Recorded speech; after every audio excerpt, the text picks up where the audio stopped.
साल 2014 एक न्यूज दिवाली से पहले इंडियन मीडिया में खूब छाती है। तो गौर से देखिए, मैदान में जहां तक नजर जाती है सफेद रंग की नई नवेली कारें अपने मालिकों का इंतजार करती नजर आती हैं। कंपनी हर साल दिवाली गिफ्ट में अपने कर्मचारियों को ऐसा गिफ्ट देती है कि दिल खुश हो जाए। लेकिन इस दफा तो कंपनी के बॉस ऐसे दिलदार निकले कि तोहफे में 491 लोगों को कार गिफ्ट में दे डाली। जिनके पास घर और कार पहले से थी, उन्हें कंपनी ने ज्वेलरी से लाद दिया। लोग अब कह उठे कि बॉस हो तो ऐसा, कंपनी हो तो ऐसी और गिफ्ट हो तो ऐसा।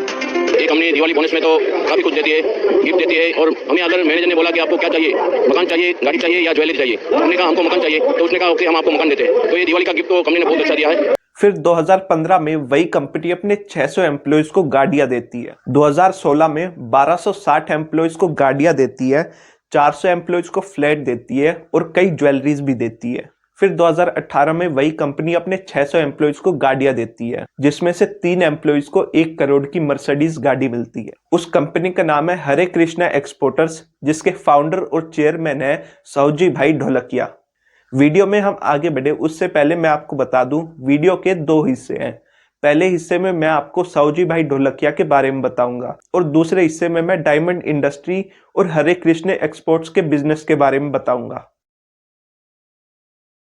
गुजरात के अमरेली डिस्ट्रिक्ट के ढुंडलू गांव में सावजी भाई ढोलकिया का जन्म हुआ। उनके फादर एक किसान थे। जब सावजी भाई ढोलकिया 12 साल के थे तो उनके फादर ने उनको 2 चॉइसेस दी, या तो शहर जाके अपनी आगे की पढ़ाई पूरी करे या फिर बिजनेस करे। क्योंकि सावजी भाई का पढ़ाई में कोई खास इंटरेस्ट नहीं था, तो वो डिसाइड करते कि वो शहर जाकर बिजनेस करेंगे। तो वो अपने गांव से बस पकड़ते जिसकी 12.5 रुपए टिकट होती है और वहां से सूरत जाते अपने चाचा के पास, जो कि डायमंड कटिंग और पॉलिशिंग का काम करते थे। दोस्तों, सूरत को इंडिया की डायमंड सिटी कहा जाता है। पूरी दुनिया में जितने भी डायमंड्स हैं, उनमें से 90% की प्रोसेसिंग सूरत में ही हुई है। यहाँ तक कि वर्ल्ड का सबसे बड़ा ऑफिस भी सूरत में ही है, जो स्पेशली डायमंड बिजनेस के लिए बनाया गया है। तो सूरत रहकर सावजी भाई ढोलकिया अपने चाचा के साथ रहकर डायमंड कटिंग और पॉलिशिंग का काम सीखते हैं। फिर कुछ साल बाद उनका छोटे भाई भी उनके पास आ जाते हैं। उसके बाद उनके छोटे भाई और उनके छोटे भाई यानी सावजी भाई ढोलकिया 4 भाई है, एक एक करके सारे सूरत आ जाते हैं डायमंड का काम सीखने। कई सालों तक काम सीखने के बाद चारों भाई डिसाइड करते हैं कि वो अपना खुद का काम शुरू करेंगे। तो 1984 में चारों भाई अपना खुद का काम शुरू करते हैं हरि कृष्ण डायमंड्स के नाम से। चारों भाइयों में से किसी के पास भी कोई डिग्री नहीं थी। सावजी भाई जो सबसे बड़े थे वो सिर्फ 4th क्लास तक पढ़े थे और उनके सबसे छोटे भाई सिर्फ 12th क्लास तक पढ़े थे। पर उनके पास जो था वो था गुजराती दिमाग। कहा जाता है मछली को तैरना और गुजराती को बिजनेस करना नहीं सिखाया जाता। तो बिजनेस शुरू करते ही उनका बिजनेस ग्रो होने लगा और 1992 में वो अपना मुंबई में ऑफिस सेटअप करते हैं और कंपनी को रजिस्टर करवाते हैं हरि कृष्णा एक्सपोर्टर्स के नाम से, क्योंकि उनके क्लाइंट्स अब इंडिया के बाहर भी मिलने शुरू हो गए थे।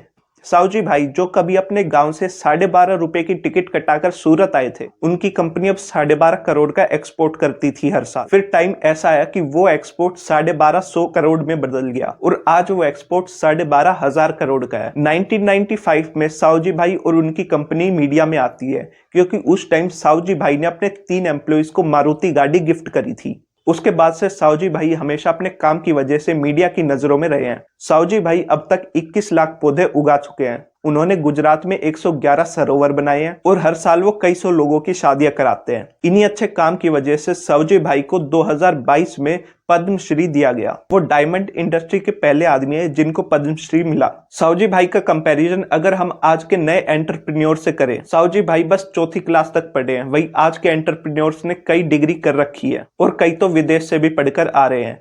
फिर भी सावजी भाई का बिजनेस हर साल 1000 करोड़ के ऊपर का प्रॉफिट कमाता है। वही नए एंटरप्रेन्योर्स के बिजनेस ज्यादातर टाइम पे लॉस पे ही रहते हैं। जहां आज के टाइम पे एम्प्लॉइज टॉक्सिक कॉर्पोरेट कल्चर की हमेशा कंप्लेंट करते हैं, क्योंकि उनसे कम सैलरी में ज्यादा काम कराया जाता है। क्योंकि कंपनी के पास काम तो ज्यादा है पर एम्प्लॉय की तनख्वाह देने के लिए पैसे ही नहीं है। क्योंकि कंपनी तो लॉस में है, ऊपर से इन्होंने कई जगह से फंडिंग उठा रखी है। वहीं सावजी भाई की कंपनी में बिल्कुल उल्टा है। जिनके पास घर नहीं है, सावजी भाई उनको घर देते हैं। जिनके पास गाड़ी नहीं है, गाड़ी देते हैं। और जिनके पास दोनों है, उनको ज्वेलरी देते हैं एज इन्वेस्टमेंट। जहां आज के नए एंटरप्रेन्योर्स मीडिया की अटेंशन के पीछे भागते हैं कि किसी तरह हम मीडिया की नजरों में आ जाएं, वहीं सावजी भाई के केस में बिल्कुल उल्टा है।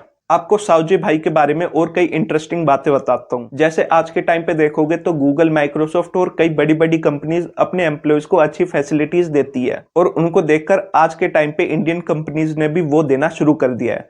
पर सावजी भाई ढोलकिया जिन्होंने कोई MBA नहीं करी, मात्र 4th क्लास तक पढ़े हैं, वो ये सारी फैसिलिटीज अपने एम्प्लॉयज को 20 साल पहले से ही प्रोवाइड करा रहे हैं। उनके ऑफिस में जिम है, सोना है, क्रिकेट ग्राउंड है, यहाँ तक कि वाटर स्पोर्ट एकेडमी भी है। जहाँ दूसरे लोगों की सोच सिर्फ एम्प्लॉयज को खुश करने तक जाती है, वही सावजी भाई चाहते हैं कि एम्प्लॉयज की फैमिली भी खुश रहे, जिस वजह से हरे कृष्णा एक्सपोर्ट्स अपने एम्प्लॉयज के पेरेंट्स को हर साल 15 दिन की ट्रिप पे ले जाती है, जिसमें से 10 दिन खुद सावजी भाई उस ट्रिप में रहते हैं, जिससे कि एम्प्लॉयज के पेरेंट्स खुश रहते हैं। और अगर एम्प्लॉयज के पेरेंट्स खुश है तो एम्प्लॉयज भी खुश होते हैं, जिससे उनकी कंपनी की तरफ लॉयल्टी बढ़ जाती है और वो और डेडिकेशन से काम करते हैं। सावजी भाई आज भी अपने चारों भाइयों के साथ रहते हैं।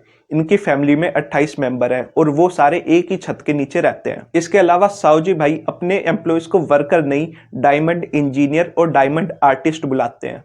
2014 में जब सावजी भाई ने 1200 एम्प्लॉयज को गिफ्ट करे थे, उसी दिन उन्होंने बिजनेस के लिए 3 प्राइवेट जेट खरीदे थे और शाम को उनका NDTV के साथ इंटरव्यू था। अब उस टाइम सावजी भाई कहीं बाहर थे, तो उन्होंने रोड साइड पे बैठकर ही इंटरव्यू दे दिया। सावजी भाई और उनके भाइयों ने ग्राउंड पे काम किया है और लोगों की दिक्कतों को समझा है, जिसकी वजह से वो इतने सिंपल रहते हैं और दूसरे लोगों की रिस्पेक्ट करते हैं। अब यही चीज वो अपनी अगली पीढ़ी को सिखाना चाहते थे, तो सावजी भाई ढोलकिया ने अपने बेटे को कोची भेज दिया 7,000 रुपए और मात्र 3 जोड़ी कपड़ों के साथ, और कहा कि उसे वहां 5 से 6 महीने रहना पड़ेगा और अपनी फैमिली का नाम यूज नहीं कर सकता। एक लड़का जिसके पापा की कंपनी कई हजार करोड़ का टर्नओवर करती है और वो लड़का फॉरेन से MBA करके आया है। एक टाइम पे वो कोची की सड़कों पे घूम रहा था अपने लिए नौकरी ढूंढने के लिए। पहले वो एक रेस्टोरेंट में एज अ हेल्पर काम करते हैं, उसके बाद एक एडिडास शोरूम में काम करते हैं, पर वहां एक ही दिन में उनको निकाल दिया जाता है। इस एक्सपीरियंस के बाद उनको लोअर इनकम ग्रुप और लोअर मिडिल इनकम ग्रुप वाले लोगों की दिक्कतें समझ आती है और जो इन कुछ महीनों में उन्होंने लेसन सीखे वो जिंदगी भर नहीं भूलेंगे। सावजी भाई ने ये सेम चीज अपने भतीजों के साथ भी करी। अब हम डायमंड की इंडस्ट्री और हरि कृष्ण एक्सपोर्ट के बिजनेस को समझते हैं। डायमंड इंडस्ट्री को समझने के लिए आपको डायमंड की वैल्यू चेन को समझना होगा, जिसमें सबसे पहला स्टेप होता है एक्सप्लोरेशन, यानी डायमंड की खदान को ढूंढा जाता है। डायमंड भी एक तरीके का कोयला है, बस आम कोयला जलता है और डायमंड चमकता है। फिर सेकंड स्टेप होता है माइनिंग, खदानों से डायमंड को निकाला जाता है। माइनिंग करने के बाद डायमंड को अलग अलग शेप और साइजेस में छाटा जाता है। उसके बाद उस डायमंड की कटिंग और पॉलिशिंग होती है, जिससे डायमंड चमकने लगता है और उसकी ज्वेलरी बनाई जाती है। ज्वेलरी बनाने के बाद उसको रिटेलर्स को दिया जाता है, जो कि कस्टमर को बेचते हैं। तो ये है डायमंड की वैल्यू चेन। अब इस वैल्यू चेन के बेसिस पे डायमंड इंडस्ट्री में 4 तरीके की कंपनी होती है। पहली माइनिंग कंपनी, दूसरी कटिंग और पॉलिशिंग कंपनी, तीसरी ज्वेलरी मैन्युफैक्चरर्स और चौथा ज्वेलरी रिटेलर। अब हम इन एक एक तरीके की कंपनी को डिटेल में समझते हैं। तो पहली कंपनी होती है माइनिंग कंपनी। अब डायमंड कोई इतनी भी रेयर चीज नहीं है, पर उसके प्राइस महंगी इसलिए है क्योंकि सिर्फ 5 कंपनी डायमंड की माइनिंग को all over the world control करती है। अब किसी चीज की डिमांड ज्यादा है और सप्लाई कम है तो उसके प्राइसेस ऑब्वियसली बढ़ेंगे। इसका एग्जांपल दो तो टमाटर। अभी कुछ टाइम पहले टमाटर के प्राइसेस काफी बढ़ गए थे, तो लोग आमतौर पर टमाटर कंज्यूम करते हैं, तो टमाटर की डिमांड तो थी। उस टाइम पे प्रोडक्शन खराब होने की वजह से टमाटर की सप्लाई नहीं थी, जिस वजह से टमाटर के प्राइसेस इतने बढ़ गए। यही सेम केस डायमंड का है। डायमंड की डिमांड तो है, पर यह कंपनी जानबूझ के डायमंड की सप्लाई को कम रखती है और लिमिटेड डायमंड मार्केट में उतारती है, जिससे उसके प्राइस बढ़े रहे। अगर ये कंपनी अपने डायमंड का सारा प्रोडक्शन मार्केट में उतार दे तो डायमंड भी कोयले के भाव बिकेगा। अब जानते हैं कि आखिर ये 5 कंपनी कौन सी है। पहली कंपनी है डीबर्स। 1999 तक इस कंपनी के पास 80 से 85% मार्केट शेयर था डायमंड माइनिंग का, पर 2000 के बाद घटकर ये 60% रह गया और आज ये सिर्फ 30% है।